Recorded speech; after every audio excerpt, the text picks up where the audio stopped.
Hello everyone, happy Halloween! I hope you've had a wonderful October full of spooky movies and candy and black cats and everything that is Halloween goodness. I know it's been a different year. It's certainly not been the same for me. I so miss going to book events and going to Comic Cons and dressing up. Of course, that not going anywhere hasn't stopped me from dressing up.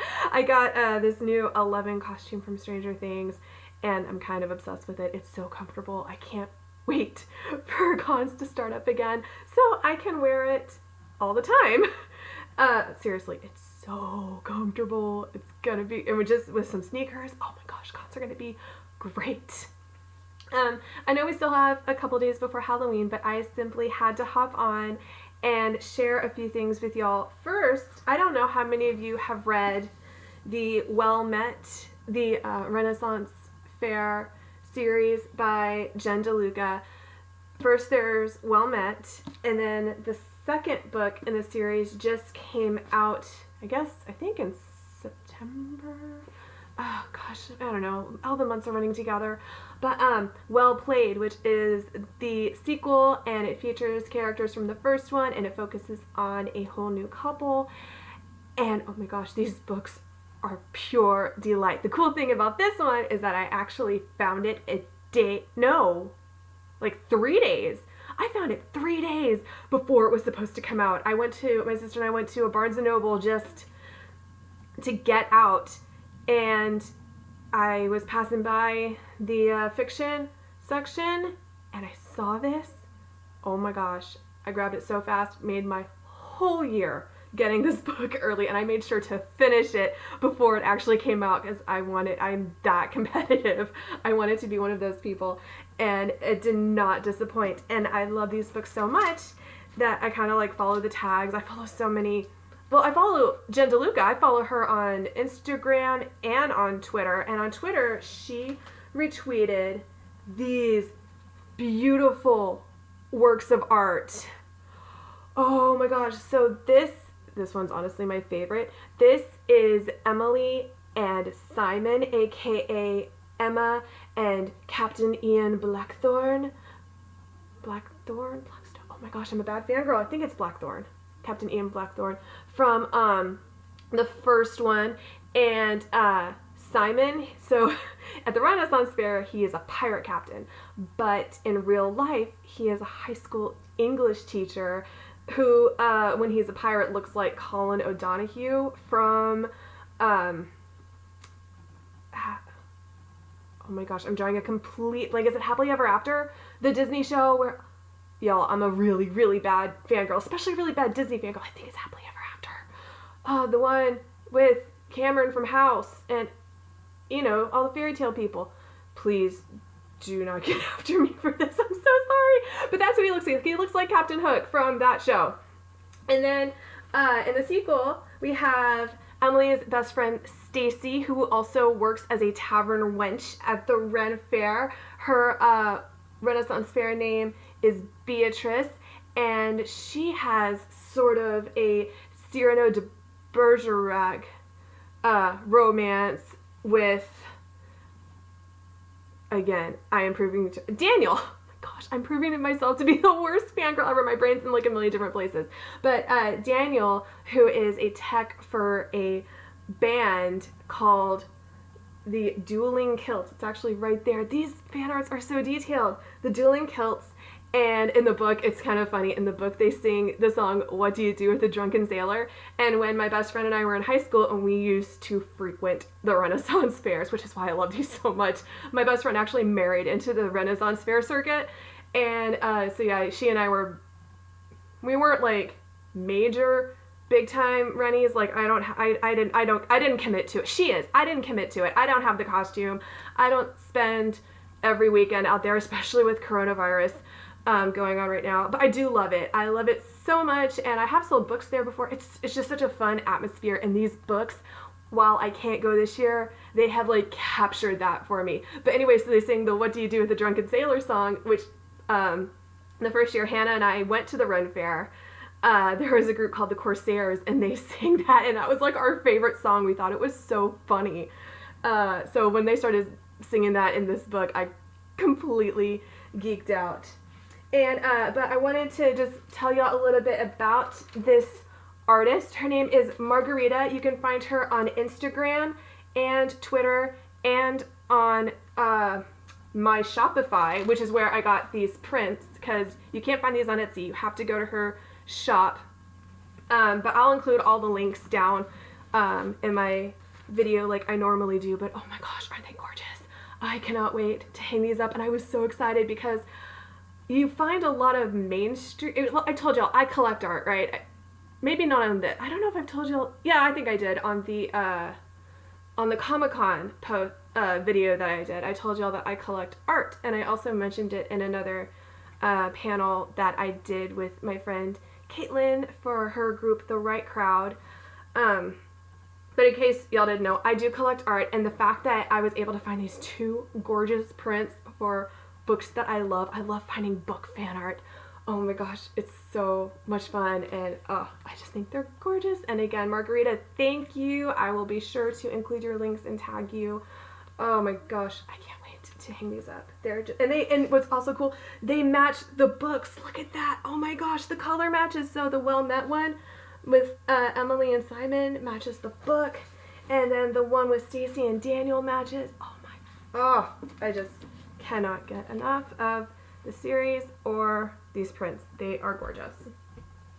So that is one exciting thing. The other really exciting thing that I wanted to talk mostly about in this video, and actually why I am recording it now at almost 8 o'clock at night instead of in the daytime like I usually do, is this just arrived.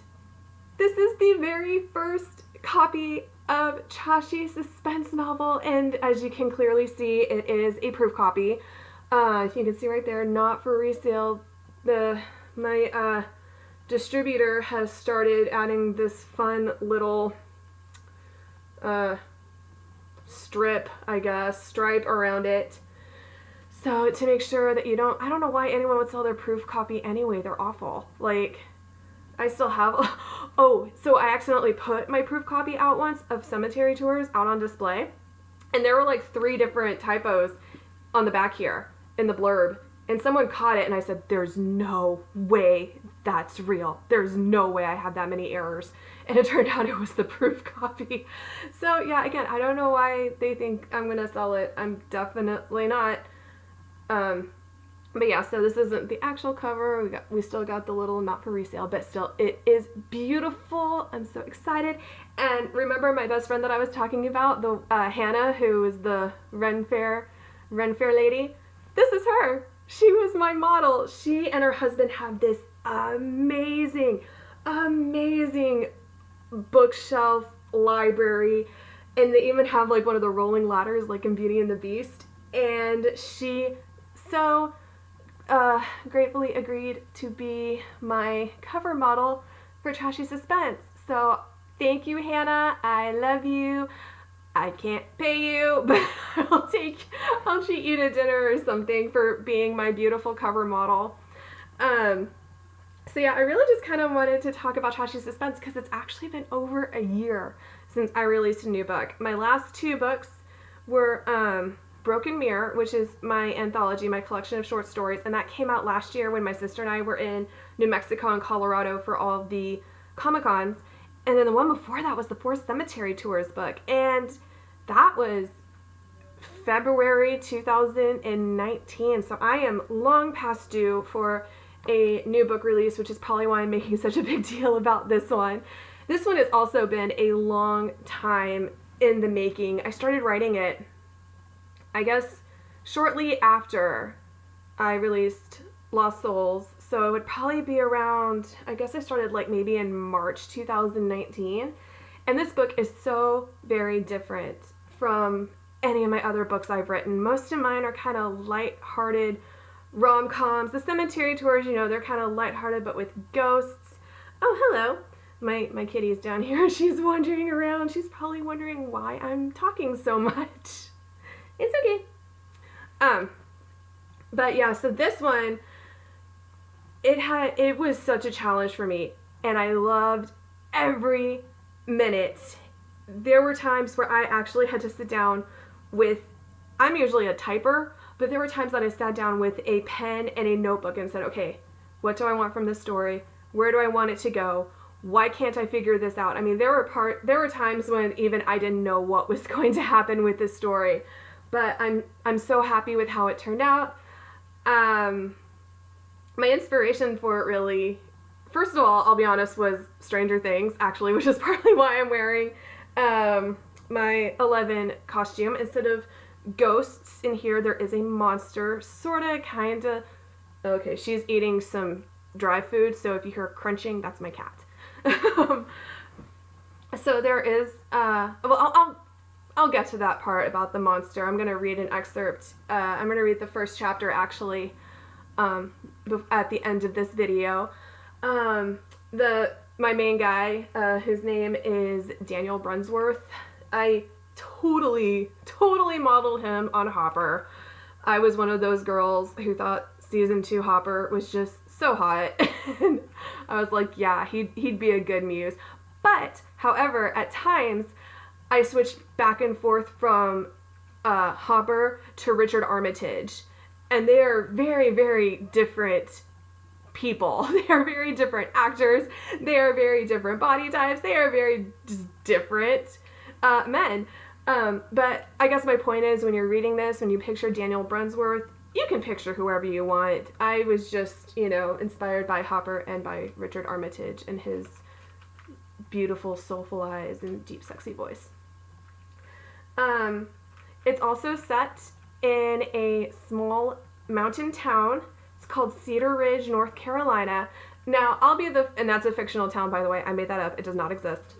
I'll be the first to tell you, I live in Texas. I was born and raised here. I am used to very, very flat land and not a lot of snow. So I definitely romanticize mountains and snow. I don't actually care for snow when I'm in it, because I can't drive in it, and it's cold. And I am a very cold person. I don't like being cold. I would much rather be warm. But I do romanticize snow quite a bit. I love looking at pictures of it. I was actually born in the middle of a rare Texas snowstorm, so I do have something of a connection with snow. But I couldn't live anywhere where it snowed more than like an inch a year. I'd love to visit it and see it as long as someone else is driving, but can't do cold for that long. But anyway, my characters do, and they can. So they live in this small, like, idyllic mountain town, and there are forests, and there's a ski resort, and, her bookstore that she runs is, in like one of those small, like, Main Street buildings that are built into they're built into each other. What is that even called? The buildings are all, you imagine a picture of a small town, and that's Cedar Ridge with a lot of snow. I feel like I'm spending way too much time just talking about my setting. So that's my inspiration. I really like the idea of small mountain towns and snow and like coziness. I guess I can read you the blurb. Let me tell y'all, this blurb took me forever. I knew the quote that I wanted to use at the top. That did not take me forever. That I knew from the get-go. But the blurb itself, the first time I wrote it, my sister, who's like my beta reader, who, tells me this sounds good, this doesn't sound good. She's my go-to for everything.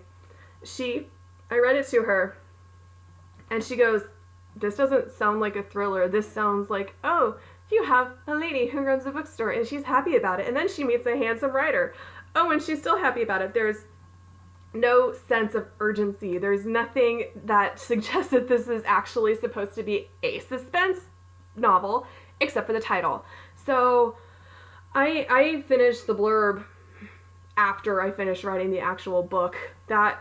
It just took forever. But I'm kind of happy with it. So I can read that to you real quick. And if you want to see, look, oh, there are mountains on the background. Oh, aren't they pretty? Yay. Okay. This is the quote. Once upon a time, the towering pines and sturdy Carolina hemlocks seemed like a protective barrier, the walls of a living sanctuary.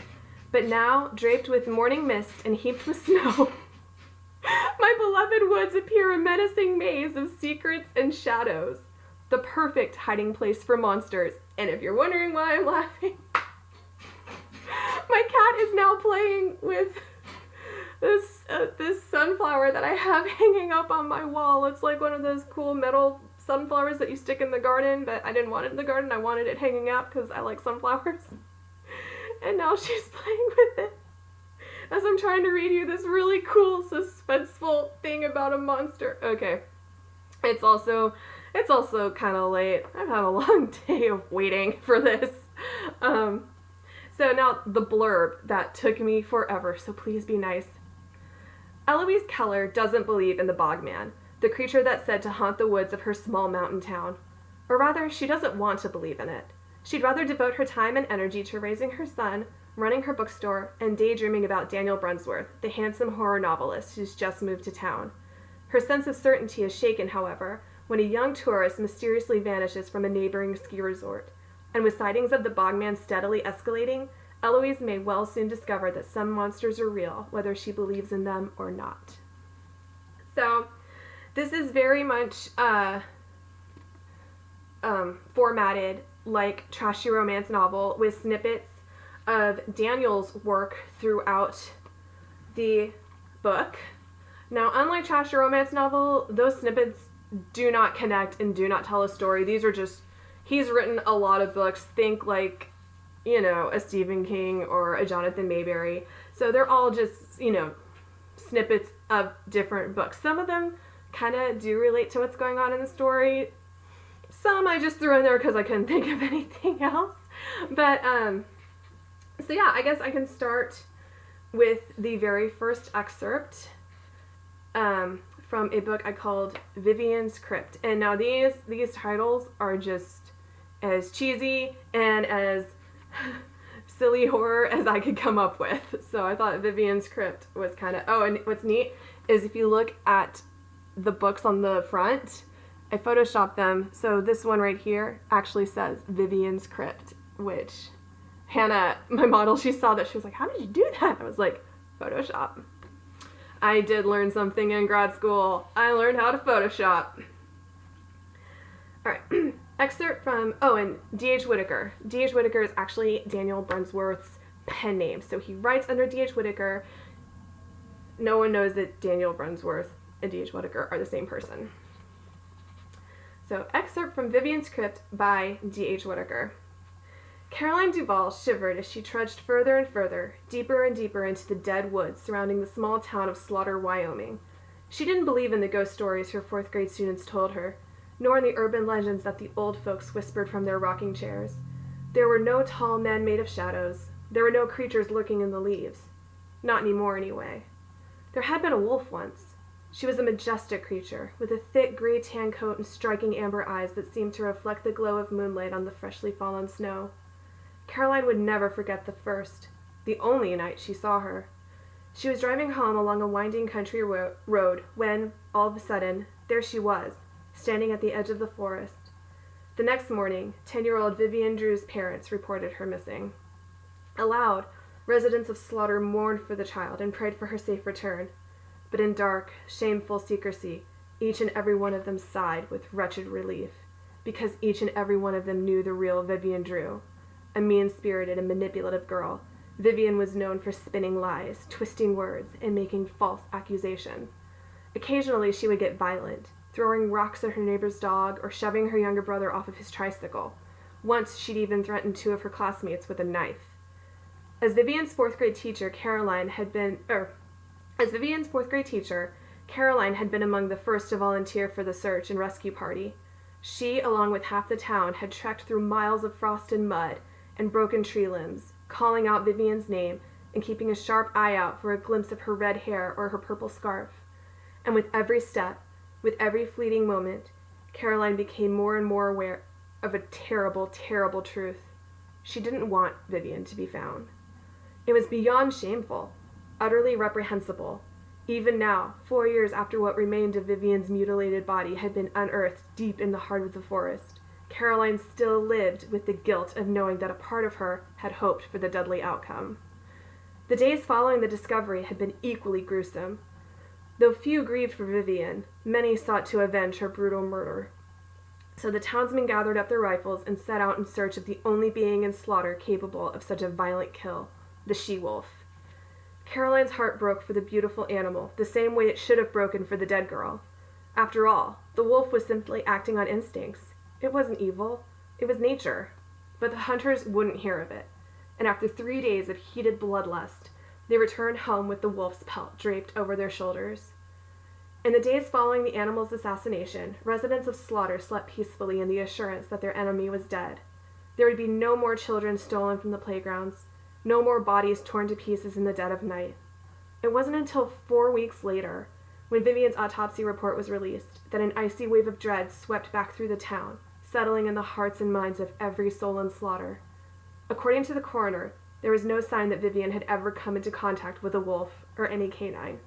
The bite marks on her body were human. So that is the first excerpt, and I hope the rest are as okay as that. I mean, I was really happy with that one. I thought, oh man, this is creepy. I'm gonna have a lot of fun. And you know, a lot of the other excerpts are pretty creepy, but that was the one that I was particularly proud of. I don't want to sit here and say that's the only one that's good, because then you won't buy the book. That's not a good marketing strategy at all. The rest are great. I actually really like the last one. So you should buy the book and you should read it all the way through. Or you should read it on Kindle Unlimited when it's released. Actually, and it's going to be released next week. It will be available on Kindle Unlimited. So that's always a great way to help out authors, is to read their books on Kindle Unlimited. So yeah, I'm trying to think if there's anything I should tell y'all before going on to chapter 1. I guess if there's anything, I can always stop and tell you. But okay, so like Trashy romance novel, this is written in first-person present narrative. That is one of my favorites. I usually write in either first-person present tense or third-person past tense. I read one book and it was like third-person present tense, and it messed my head up so much. I really admire anyone who can write that, because it was hard to read for me anyway. I don't know why. It was strange. Let's see. Oh, this book is actually dedicated to my Aunt Emma Jean. She passed away back in February, back when we thought that February was going to be the worst month of the year. We were wrong. But yeah, Aunt Emma Jean, this is for you. There is a character named after you.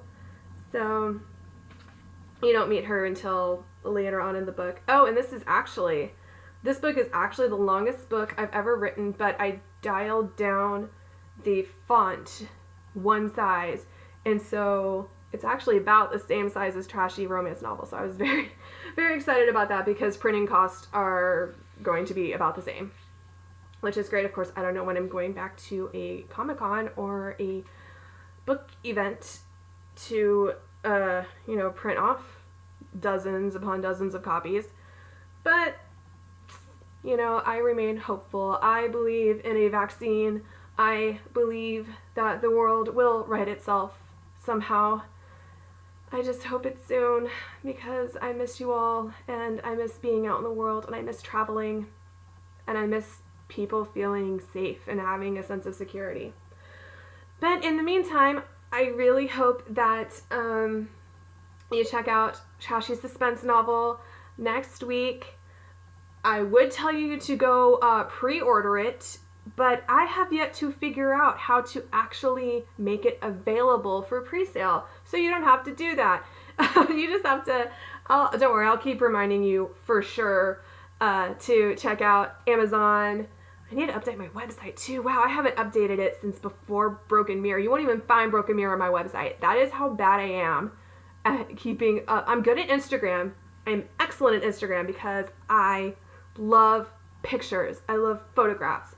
I'm okay at Twitter, but my Twitter is really stupid, y'all. It's I don't even want to say it's half book stuff. It's maybe 25% book stuff, and the rest of it is just, ooh, you know who's cute? Bill Hader. I love him.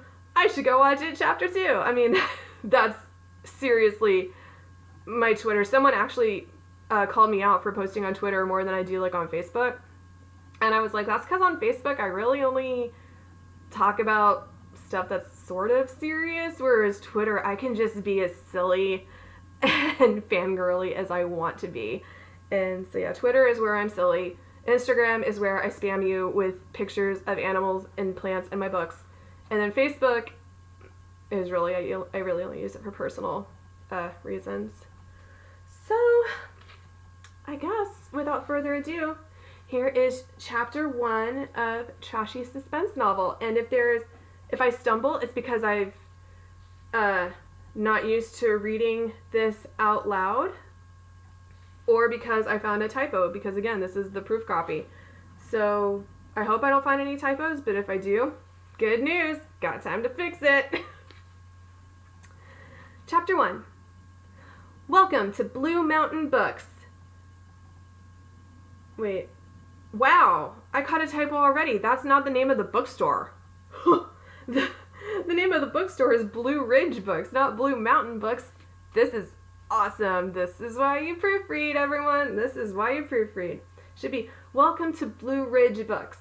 Our New Year's resolution? Read more books. New Year's sale, 20% off, all new titles. Check out our Auld Lang signed edition, or special editions. I'm thinking we may have gone overboard with the window signs. I mean, I guess they're cute in a sort of tacky yet charming way that suits our little store. And business is so slow after the holidays that they really couldn't hurt. I just hope they're not too much. Oh well, even if they are, they'll be gone within a week or two. There's really only so long you can celebrate the new year with kitschy signs in your bookstore window. I've just finished opening up shop, unlocking the cash register, and organizing the table displays when our antique shopkeeper's bell rings, alerting me to my first customer of the day. Good morning, Eloise. Hetty Brunsworth, one of my regulars, greets me with a warm smile.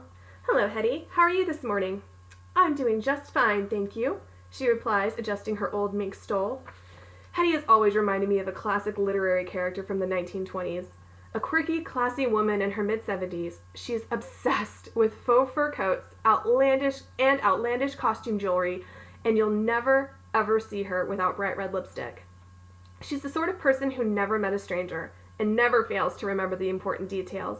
The entire town loves her, and so do I. Did you and Isaac have a good New Year's? She asks me. We did. My cousins are in town, so they brought their kids over. Oh, I bet Isaac enjoyed that. He did. He got to stay up late, eat junk food, and he finally had enough people to stage his backyard production of Hamilton. Hetty stifles a laugh. That boy sure does love his Broadway, doesn't he? That he does.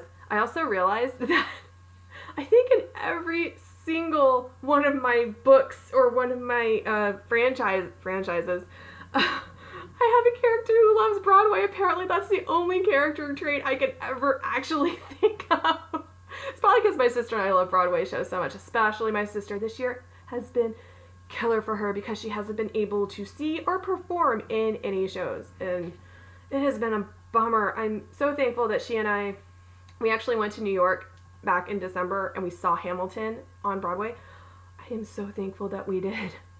Can't even tell you how thankful I am that we got that experience, and I really, really hope that everything is back to normal again soon, because I just know there are a lot of people struggling. Okay, so we have a little boy, Eloise's son, who is obsessed with Broadway. Again, like all of my characters. That boy sure does love his Broadway, doesn't he? That he does. One day I'm going to be able to afford to take him to New York to see all of his favorite shows. I don't know how and I don't know when, but it's going to happen. And how was your New Year's? Did you and Teresa go to any wild parties? Oh, and by the way, I've had people ask me if any of my books are featured in a universe where coronavirus is happening, and the answer is no. I am not. I refuse to write about the coronavirus. I am living it. I don't want to write about it. Writing is my happy place. Writing is my happy escape. I am working on a book now that is set in New York, and I am not even going to think about COVID-19 while I am writing it. So, no, you will not find coronavirus. 2020 doesn't exist in my books. It went from 2019 to 2020, whenever life gets back to normal. Okay, so one day I'm going to be able to afford to take him to New York to see all of his favorite shows. I don't know how and I don't know when, but it's going to happen. And how was your New Year's? Did you and Teresa go to any wild parties? Oh, dearie, you know us. Every day is a party, she answers with a cheeky wink. We've actually been doing a lot of work around the house these last few days. I don't remember if I told you, but my nephew Danny and his little girl Adelaide are moving here this weekend. No, you didn't tell me. Well, he didn't want me to make a big deal of it. He and his daughter have had a bit of a rough year. You see, Hetty leans forward as if to share a secret, even though she and I are the only two people in the store. Her mother passed away very unexpectedly a few months ago. She and Danny were divorced, but of course, as the mother of his child, he still cared for her very deeply.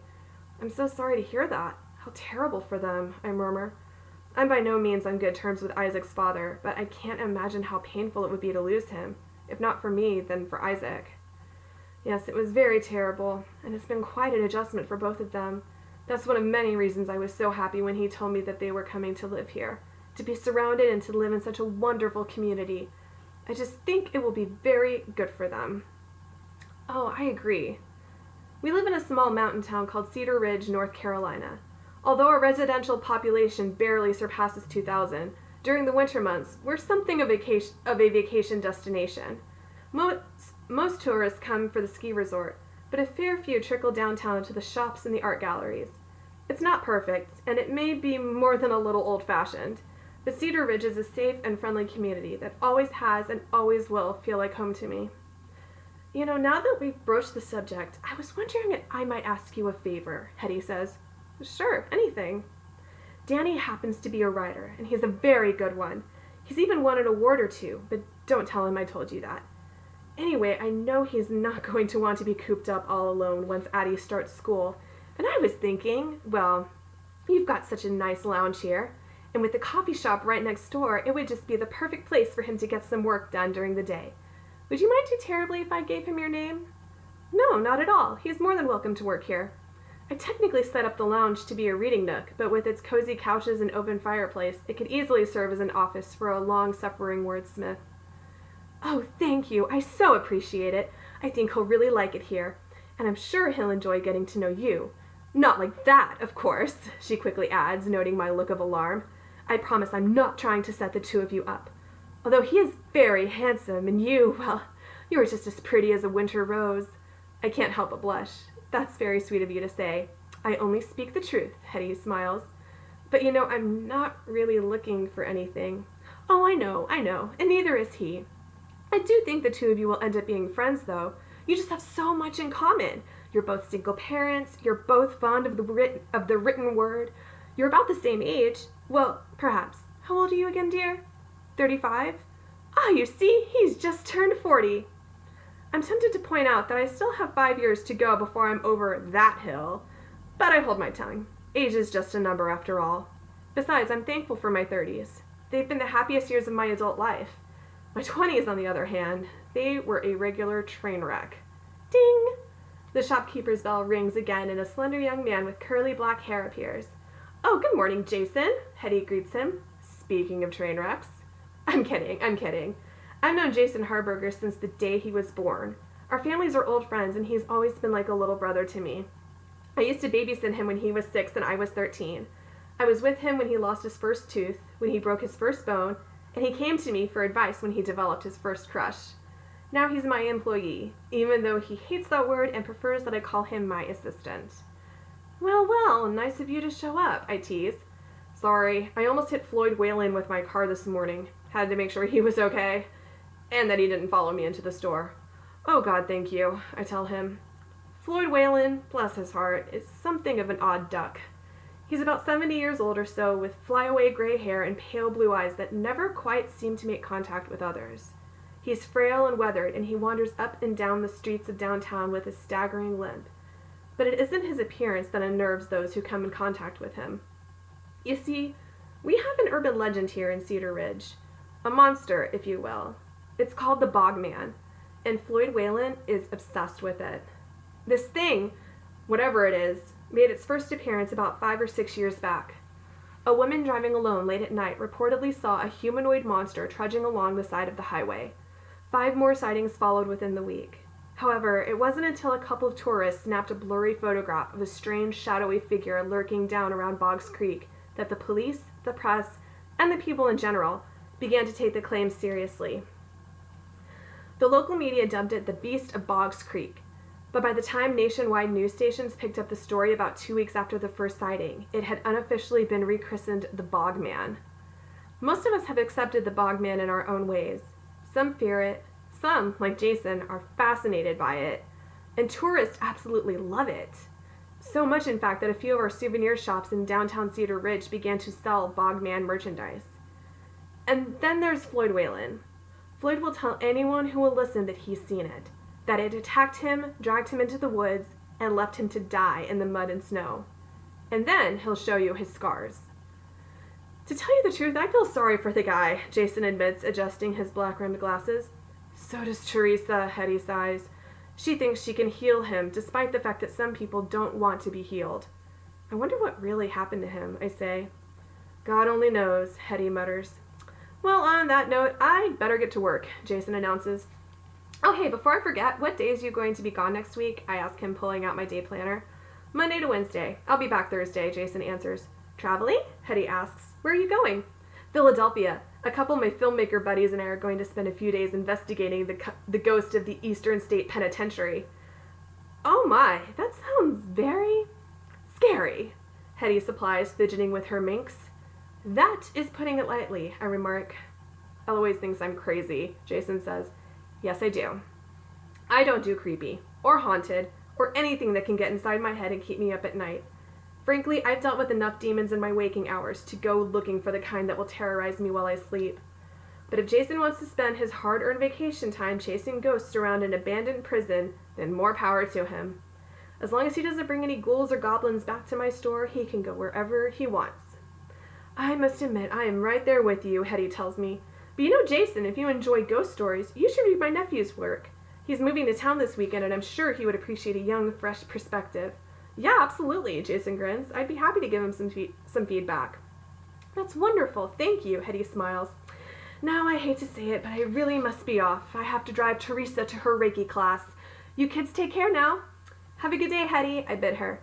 The shopkeeper's bell rings once more as she opens the door and steps out into the frigid January air. Whew, this is a longer first chapter than I thought it was. That's only half of it. Do you want me to keep reading? There's no one on this side of the screen because this is just a recording. So you know what? I'll do it because this is my first book in a long time and I'm excited about it. Like most of the stores in town, Blue Ridge Books closes at 5 p.m. It's then that I'm finally able to lock up, head home, and relieve my mom of babysitting duties. Not that she minds watching Isaac. She loves being a grandmother, and Isaac absolutely adores her. Still, I wish I didn't have to depend on her so much. Isaac and I live in a small 2-story house in a friendly, tight-knit neighborhood. It isn't extravagant by any means, but it does have a fireplace, 3 bedrooms, 2 bathrooms, and a spectacular view of the mountains. Although my parents have offered many times to let us move in with them, I like having a place of my own. It might not be much, but it's warm and cozy and full of love, and that's really all we need. Inside the entry hall, I kick off my shoes and hang my keys on their designated wall hook. Then I make my way into the living room where my mom and Isaac are watching The Wizard of Oz. Well, technically my mom is watching The Wizard of Oz. Isaac is sprawled out on the floor amidst a mess of scattered pieces of paper, sketching scenes from his favorite Broadway shows in crayon. It's a project he's been working on for a while now.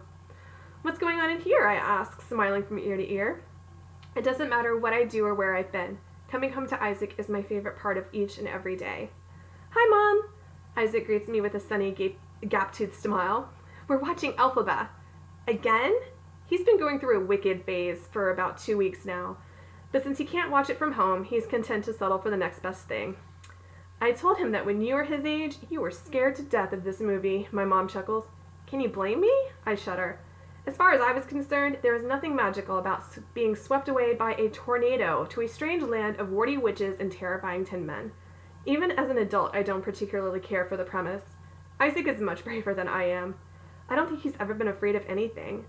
Then again, at 6, he shouldn't have to be afraid of anything. So what did you two do while I was at work? I asked, taking a seat on the couch next to my mom. We read a couple of books and made peanut butter sandwiches for lunch. Then we went for a walk in the snow, and after that, we made some hot chocolate, and now we're coloring and watching Elphaba, she answers. Sounds like a perfect day, I smile. And what about you? How was your day? A bit slow, but after the holidays, that's to be expected. I'm sure it will pick back up, I answer, picking a few of Isaac's toys up off the floor and setting them next to me. We did have a few customers, though, and Hetty stepped in to say hello. In a town as small as Cedar Ridge, everybody knows everybody. That's nice. How is she doing? Pretty well. She and Teresa had a good New Year's. And, her nephew is moving to town next week. Oh? Yeah, he's a writer, and he was wanting to know if it would be okay if he came and worked in the store. You sound like you don't want him to. No, it's fine. I really have no problem with it, I tell her honestly. It's just, well, what? Even though she claims she isn't trying to set us up, I think she maybe sort of is. Would that be such a bad thing? Mom asks lightly. Even though she's never come right out and said it, I know she's been hoping that I'll meet someone for a while now. And I can't really blame her. After all, it's been 4 years since Isaac's dad and I split up. Maybe if that whole experience hadn't been so traumatic, I'd be hoping that I'd meet someone too. I guess not, but, Mom presses. I don't know. I don't think I'm ready. Besides, he's a writer. I don't date writers. Why not? Mom laughs. Because I have yet to meet one who isn't completely insufferable. That's not true. I love writers, but Eloise has not had a good experience with them. Don't you remember that guy from last year? The one who wrote those weird cyborg assassin stories? He shows up for a book signing, complains that there isn't enough room in the store for his legions of fans, and pitches a fit because we dared to offer him filtered tap water instead of bottled water. And all the while, he's acting like he's doing us a favor. Well, maybe he was just having an off day. Mom, he booked the signing himself. And the only people who showed up were a couple of tourists wanting to know if we had free Wi-Fi. Then he made me feel so guilty about his non-existent sales that I bought all 7 of his stupid books. Were they any good? Of course that's the question she asks. It's such a mom question. I wouldn't know. I slapped a $2 price tag on them and stuffed them on the clearance shelf about 30 seconds after he left. If the reviews on Goodreads are to be believed, however, no, they are not good. Although apparently what his stories lack in substance, they more than make up for in scantily clad women. You see, you didn't even give them a chance. What if that man turns out to be the next Ernest Hemingway? I don't know what world my mom thinks she's living in, but it must be nice there. I think I'm going to start dinner, I announce. Isaac, sweetheart, what do you want? Spaghetti. We had spaghetti 2 nights ago. Try again. Okay, so you're just going to ignore me. I get it, my mom sighs. But I still think you should give Hetty's nephew a chance. Who knows? He might just be the man of your dreams. The man of my dreams is Benedict Cumberbatch, but he had the nerve to go and marry someone else. Oh, I'm sure you'll learn to love again, my mom teases, rising up off the couch and kissing me on the cheek. And on that note, I'm heading home. I'll see you tomorrow. Thank you. It doesn't matter how many times I say it. I know I'll never be able to thank her or my stepdad enough for everything they've done for me, and especially for Isaac. If not for them, his childhood would have been very, very different. And that's something that I don't even like to think about. So yeah, that's the first chapter of Trashy suspense novel. Again, I'm so excited. I actually did catch a few errors while I was reading, so I'm going to go and edit those before I watch the new Ghost Adventures, where Zach Bagans and the crew visit Joe Exotic's haunted zoo park. Okay, I'll be honest, I haven't seen Tiger King yet. Shh. I didn't want to watch a show where animals were, like, abused. It would make me sad, and I don't need to be sad this year. But I will watch the Ghost Adventures. I'm very curious. I can't wait. And again, I will keep y'all updated. Thank you so much for tuning in. I hope you stay safe, stay warm, stay healthy, get your flu shot. I got mine. No flu for me until there's a COVID vaccine. That is the best I can do. And, you know, just take care of yourselves. Love y'all. Thanks.